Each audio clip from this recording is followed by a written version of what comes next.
se demande jusqu'où ce président bavard va détruire la fonction présidentielle. Quand il parle de vous, en disant le petit De Gaulle, un lapin Duracell, c'est la fonction de président qu'il salit ou c'est vous qui l'essaye de salir? Diantre, vous parlez de scandale. Enfin, il faut ramener tout ça à sa juste raison.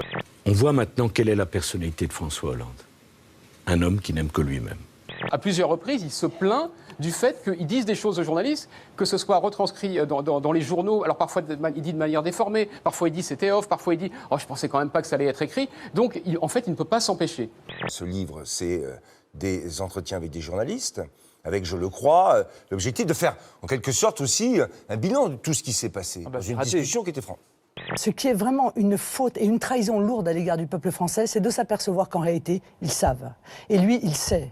Il sait les problèmes que pose l'immigration. Moi, j'en appelle à la dignité, à la pudeur. Les divisions éloignent les Français de leurs dirigeants. Je sers mon pays, je trace un sillon et j'aime plus que jamais la France. Celui qui est président de la République aujourd'hui, c'est François Hollande. Et je le rappelle aussi. Non, mais c'est pas la question.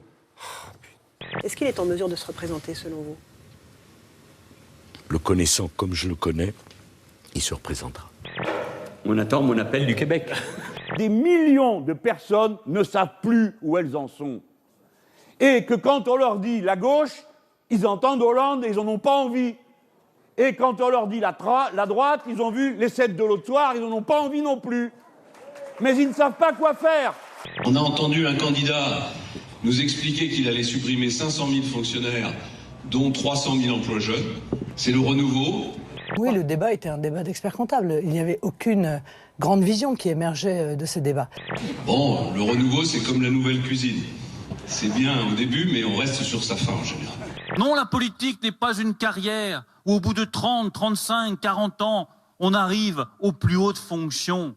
La politique est un engagement total. Solennité, gravité et émotion, les maîtres mots de cette cérémonie. Un texte qui évoque la résistance, qui brandit la force de l'amour contre celle des armes. Je veux être utile à vivre. Christian Estrosi perd son procès contre le rappeur Infinite qui avait chanté « Je n'ai aucun diplôme comme Christian Estrosi ».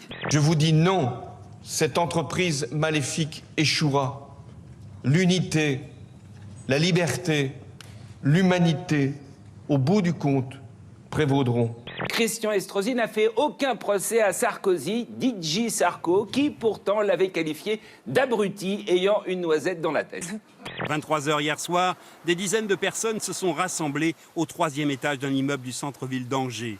Une pendaison de crémaillère. Plus d'une dizaine d'entre eux sont sur le balcon, un bruit sourd. Celui-ci s'effondre pour une raison encore inconnue, entraînant dans sa chute les jeunes et les 2 autres balcons inférieurs. Rapidement, 14 blessés sont conduits à l'hôpital. Leur pronostic vital n'est pas engagé. Mais 4 autres jeunes âgés de 18 à 25 ans sont décédés dans l'accident.